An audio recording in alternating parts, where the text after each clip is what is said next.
ہر لڑکی کی زندگی میں ایک دن ایسا آتا ہے جب اسے پیا گھر جانا ہوتا ہے.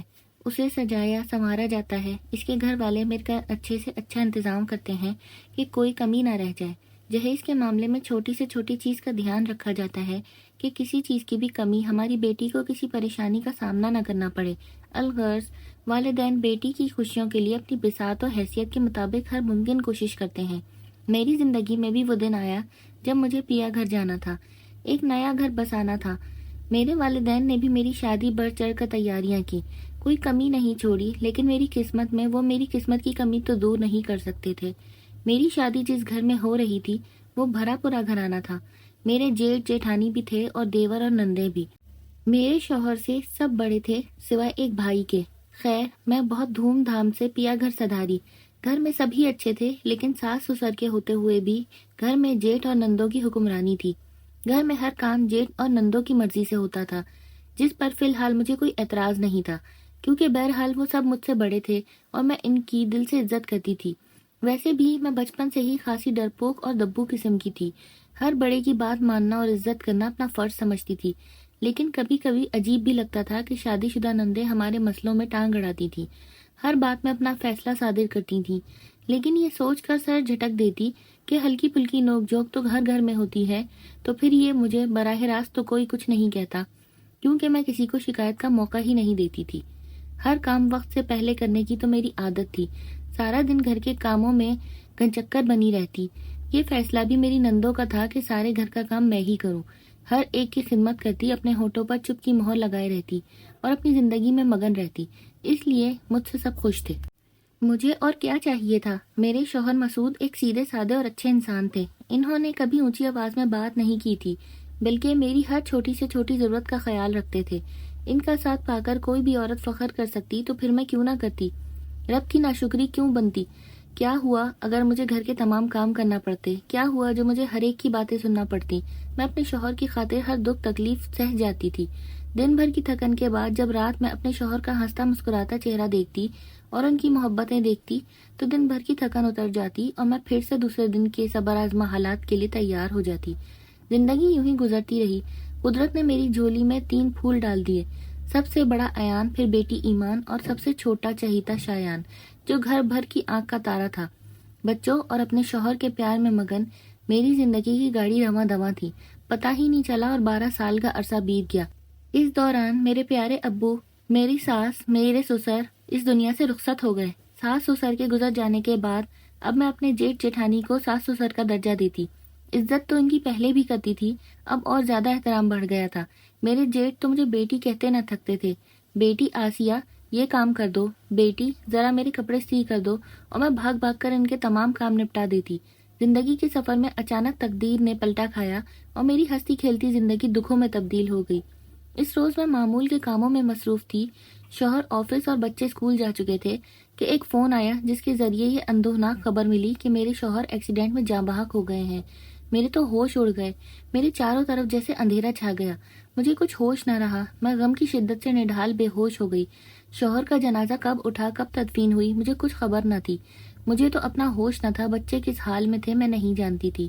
رو رو کر میرے آنسو خشک ہو چکے تھے. خدا جب غم دیتا ہے تو اسے سہنے کا حوصلہ بھی عطا کرتا ہے. رفتہ رفتہ مجھے بھی صبر آ گیا. میں بچوں میں مگن ہو کر دوبارہ جینے لگی.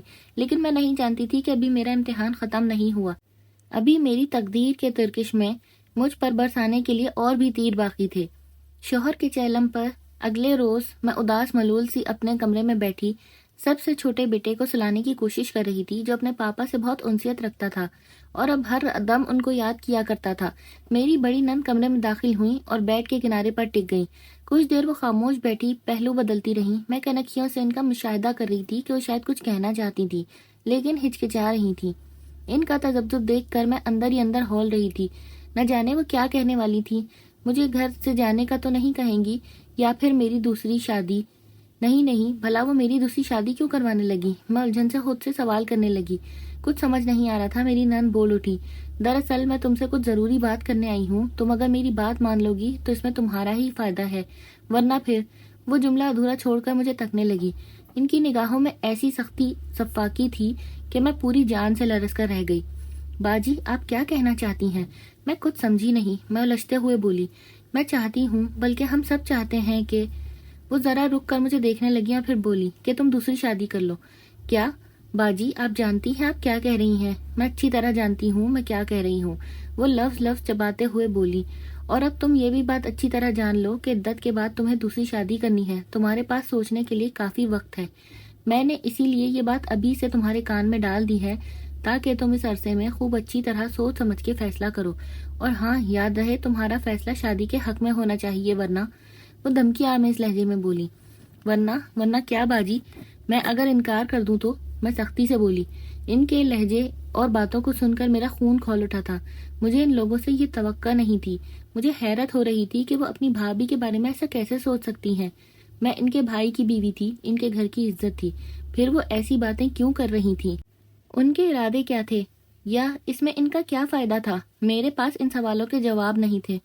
ورنہ تم ممتا کے سکون سے محروم کر دی جاؤ گی، ہم تمہیں اس گھر سے نکال کر بچے اپنے پاس رکھ لیں گے، وہ نہایت شفاقی سے بولی۔ میں اندر تک لرز گئی۔ ان کے لہجے سے اندازہ ہو رہا تھا کہ وہ اپنے ارادے میں بہت مضبوط تھیں، جو وہ کہہ رہی تھیں کر گزریں گی۔ مجھ پر لرزہ طاری ہونے لگا اور میں کپکپاتے لہجے میں بولی، باجی آپ ایسا کیسے سوچ سکتی ہیں؟ آپ بھی تو ایک عورت ہیں، ایک ماں۔ اپنے دل پر ہاتھ رکھ کے بولیں، کیا اپنے بچوں کے بغیر رہ سکتی ہیں؟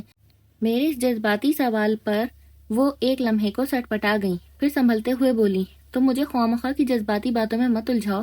پھر قدرے نرم انداز میں بولی، دیکھو آسیہ، میری بات سمجھنے کی کوشش کرو، میں تمہارا بھلا چاہتی ہوں، پھر میں تمہیں اس گھر سے دور نہیں بھیج رہی ہوں، میں تو چاہتی ہوں گھر کی بات گھر میں ہی رہے۔ مطلب؟ میرا ماتھا ٹھنکا۔ گھر میں کون مجھ سے شادی کرے گا؟ ادریس بھائی۔ انہوں نے میرے سسر جیسے جیٹ کا نام لیا تو میرا دماغ گھوم گیا۔ باجی آپ ہوش میں تو ہیں؟ میں ادریس بھائی کو ابو سسر کی جگہ دیتی ہوں، اور وہ بھی مجھے بیٹی کہتے ہیں۔ آپ جانتی ہیں اس بات سے انہیں کتنی تکلیف ہوگی؟ زیادہ چیخنے چلانے کی ضرورت نہیں ہے، اس میں ادریس بھائی کی مرضی بھی شامل ہے، وہ بڑے آرام سے بولی، اور میرے سر پر تو جیسے چھت گر گئی۔ میں ہاتھ جوڑتے ہوئے گڑ گڑائی، خدارا باجی ایسا ظلم مت کریں، یہ سب مجھ سے نہیں ہوگا۔ اگر آپ سب پر میں اور میرے بچے بوجھ ہیں تو میں یہاں سے چلی جاتی ہوں۔ میں اب باقاعدہ رو رہی تھی۔ تم یہاں سے کہیں نہیں جاؤ گی، تمہیں اسی گھر میں رہنا ہے اور اس فیصلے کو ہر صورت ماننا ہے، ورنہ اپنے نقصان کی ذمہ دار تم خود ہوگی، وہ وارننگ دیتی ہوئے بولی۔ میں جانتی تھی کہ اس صورتحال سے نکلنا اتنا آسان نہیں، کیونکہ انکار کی صورت میں وہ میرے بچے مجھ سے چھیننے کی بات کر رہی تھی۔ میں بہت بڑی مشکل میں تھی، مجھے فی الحال حکمت عملی سے کام لینا تھا۔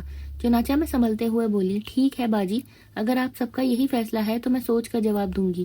میری بات سنتے ہی وہ نرم پڑ گئی۔ میں جانتی ہوں تم سمجھدار ہو، جو فیصلہ کرو گی بہتر ہوگا، تمہارے لیے بھی اور بچوں کے لیے بھی۔ یہ کہہ کر وہ کمرے سے نکل گئی اور میں پھوٹ پھوٹ کر رو پڑی۔ آج حقیقت میں خود کو اکیلا محسوس کر رہی تھی۔ اب مجھے سمجھ آ رہا تھا کہ یہ سب کیا چکر تھا۔ دراصل میرے سسر سے ملنے والے حصے کو میرے شوہر نے میرے بچوں کے نام کر دیا تھا۔ اب اگر میں یہ گھر چھوڑتی اور کسی اور سے شادی کرتی تو لازماً میرے سسرال والوں کو مجھے میرا حصہ دینا پڑتا، جو وہ نہیں چاہتے تھے۔ اسی دولت کے لالچ میں میرے جیٹ کو، جو مجھے بیٹی کا درجہ دیتے تھے، اب مجھ سے شادی کرنے کے خواہش مند تھے۔ میرے وہم و گمان میں بھی نہیں تھا کہ تقدیر میرے ساتھ ایسا گھناؤنا مذاق کرے گی۔ یہ صورتحال میرے لیے انتہائی پریشان کن تھی، کیونکہ میرے پیچھے کسی کی سپورٹ نہیں تھی۔ میں یہ پریشانی کس کے ساتھ شیئر کرتی؟ بھائی کوئی تھا نہیں، ابو کی وفات ہو چکی تھی، ایک امی کا وجود ہی تھا جو زندگی کے تپتے صحرا میں میرے لیے شجر سایہ دار سے کم نہیں تھا۔ مگر یہ سب بتا کر میں انہیں پریشان نہیں کرنا چاہتی تھی، کیونکہ وہ بیچاری پہلے ہی بیماریوں سے نبرد آزما تھیں اور ابو کے بعد تو ویسے بھی عادی رہ گئی تھیں۔ پھر میں نے اپنے رب سے لو لگا لی، کیونکہ وہی تو ہے جو ہماری رگے جاں سے بھی نزدیک ہے، ہمارے دلوں کو حال کو جانتا ہے۔ اسی کے آگے میں نے اپنا مقدمہ پیش کیا اور دن گزرتے گئے۔ میں ہر روز دعا کرتی کہ کاش دن طویل ہو جائیں، لیکن لگتا تھا جیسے دنوں کو پر لگ گئے ہیں، تیزی سے گزرتے چلے جاتے ہیں۔ انہی دنوں میرے بڑے بیٹے کی طبیعت خراب رہنے لگی۔ جب حالت زیادہ خراب ہوئی تو اسے آغا خان کے ڈاکٹروں کو دکھایا گیا۔ وہاں اس کے تمام ٹیسٹ ہوئے تو یہ دل دہلا دینے والا انکشاف ہوا کہ ایان کو برین ٹیومر ہے۔ گھر میں سبھی ایان کے لیے پریشان ہو گئے۔ اسے آغا خان میں ایڈمٹ کر لیا گیا۔ میں ایان کی لمبی عمر کی دعائیں مانگتی۔ وقتی طور پر میری شادی کا مسئلہ ٹل گیا تھا، لیکن ان دنوں میں بہت پریشان رہتی تھی۔ مجھے صرف اور صرف فکر تھی تو ایان کی۔ آخر ڈاکٹرز کی کوششوں، سب کی دعاؤں اور رب کریم کی مہربانی سے میرا ایان روب صحت ہونے لگا۔ میں اپنے رب کا شکر ادا کرتے نہ تھکتی تھی۔ ایان کو نئی زندگی ملی تھی، میری خوشی کا کوئی ٹھکانہ نہیں تھا۔ میری نن نے میری شادی کی بات چھیڑ کر میری خوشیوں کو تہس نہس کر ڈالا۔ پھر تم نے کیا سوچا آسیہ؟ ایک روز وہ اچانک بولی، کس بارے میں باجی؟ میں نے چونک کر کہا، اب اتنی انجان نہ بنو، اس بارے میں تم سے پہلے بات ہو چکی ہے، تم نے سوچنے کا وقت مانگا تھا، وہ تڑک کر بولی۔ میں حیران پریشان ان کی شکل تکنے لگی۔ میں تو سمجھ رہی تھی خطرہ ٹل گیا ہے، مگر وہ تو میرے سامنے منہ پھاڑے کھڑا تھا۔ مجھے کچھ سمجھ نہیں آ رہا تھا کہ کیا کہوں، بس اتنا کہہ پائی، باجی کچھ خیال کریں، ایان ابھی ہاسپٹل میں ہے، گھر میں سب پریشان ہیں اور آپ ایسی باتیں کر رہی ہیں۔ میں تمہیں صرف اطلاع دے رہی تھی کہ ایان کے ڈسچارج ہوتے ہی تمہارا نکاح ادریس بھائی سے کریں گے۔ یوں بھی بھابھی کے انتقال کے بعد سے بھائی خود کو بہت اکیلا محسوس کرنے لگے ہیں۔ میں اپنے بھائی کی خاطر کسی بھی حد تک جا سکتی ہوں، تم سمجھ رہی ہو نا میرا مطلب؟ انہوں نے ہونٹ سکوڑتے ہوئے کہا۔ جی باجی، میں فقط اتنا ہی کہہ پائی کیونکہ ان کے تیور اچھے نظر نہیں آ رہے تھے۔ اگر میں ذرا بھی چوں چرا کرتی تو کچھ بعید نہیں تھا کہ وہ ابھی میرا نکاح پڑھوا دیتی، اس لیے میں نے خاموشی میں ہی عافیت جانی، جبکہ میری خاموشی کو وہ رضامندی سمجھی، اسی لیے پھر کچھ نہیں بولی۔ مزید 2 دن گزر گئے، میں ہاسپٹل میں ہی تھی، لیکن ہر دم سوچ کی سولی پر لٹکی رہتی، عقل معوف ہو چکی تھی، کچھ سمجھ نہیں آ رہا تھا کہ کیا کروں۔ گھر جانے کے دن قریب آ رہے تھے اور میرا دل حلق میں آ رہا تھا۔ میں ادریس بھائی سے شادی بھی نہیں کرنا چاہتی تھی اور بچے بھی نہیں چھوڑ سکتی تھی، خاص طور پر شایان کو، کیونکہ وہ بھی بہت چھوٹا تھا، اسے میری ضرورت تھی۔ آخر بہت سوچ بچار کے بعد میں نے ایک فیصلہ کیا اور فوراً اس پر عمل بھی کر ڈالا، کیونکہ میرے پاس وقت نہیں تھا۔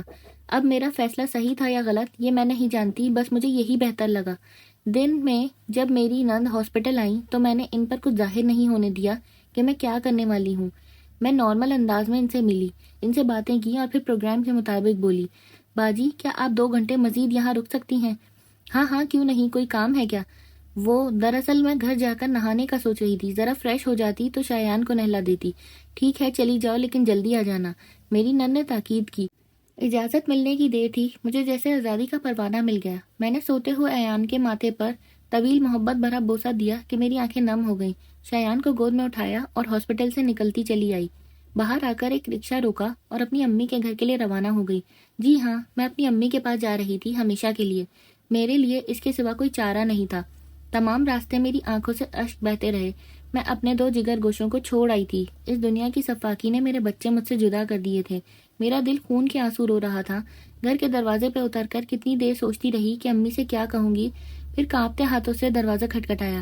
گیٹ امی نے ہی کھولا۔ میری اجڑی اور روئی روئی شکل دیکھ کر وہ پریشان ہو گئیں اور مجھے اندر لے گئیں۔ خیریت بیٹا، ایسے اچانک کیسے آنا ہوا؟ ایان کیسا ہے اب؟ اور ایمان کہاں ہے؟ انہوں نے سوالوں کی بوچھار کر دی۔ مجھ سے کچھ جواب نہ بن پڑا، میں ان کے گلے لگ کر پھوٹ پھوٹ کر رو پڑی۔ امی مزید پریشان ہو گئیں۔ بیٹی کچھ تو بتاؤ، ایسے رو رو کر ہلکان ہو رہی ہو، مجھے بھی ہلا رہی ہو۔ پھر میں آہوں اور سسکیوں کے درمیان تمام ردات کہتی چلی گئی۔ امی ششدر رہ گئیں۔ بیٹی اتنی بڑی بات تو مجھ سے بھی چھپا گئی، اکیلی سہتی رہی۔ ارے بچوں کا ہاتھ تھام کر چلی آتی، میرے لیے تو اور بچے بوجھ نہیں ہے۔ امی یہ کہتے کہتے رو پڑی۔ نہیں امی، یہ اتنا آسان نہیں تھا، مجھ پر گھر سے باہر نکلنے پر پابندی تھی، اگر آج نہیں آتی تو پھر آنا ناممکن تھا، اسی لیے میں نے اپنی ممتا کی قربانی دی ہے اور میں اس گھر کو ہمیشہ کے لیے چھوڑ آئی ہوں۔ اب میں وہاں کبھی نہیں جاؤں گی۔ میں نے امی کی گود میں سر رکھ لیا اور آنکھیں موند لی۔ ممکن ہے آپ کو میرا فیصلہ ٹھیک نہ لگے، لیکن ان حالات میں مجھے یہی ٹھیک لگا۔ امی کے گھر رہتے ہوئے مجھے 1 سال ہو گیا۔ اس عرصے میں نے انصاف کے لیے ہر در کھٹکھٹایا، لیکن کہیں سے انصاف نہ ملا۔ میرے سسرال والے بہت اثر و ذوق والے ہیں، ان کے پاس دولت کی طاقت بھی ہے، بھلا میں غریب اور بے سہارا عورت ان کا کیا بگاڑ لوں گی؟ میری ممتا اپنے 2 بچوں کے لیے تڑپ رہی ہے، لیکن میں مجبور ہوں، کچھ نہیں کر سکتی سوائے دعا کے۔ مجھے امید ہے کہ ایک دن میری دعائیں رنگ لائیں گی اور مجھے انصاف ضرور ملے گا، مجھے میرے بچے ملیں گے انشاءاللہ۔ تو کیسی لگی آپ کو یہ کہانی؟ اگر پسند آئی ہو تو اس کو لائک کر دیجیے گا اور چینل کو سبسکرائب کر لیجیے گا۔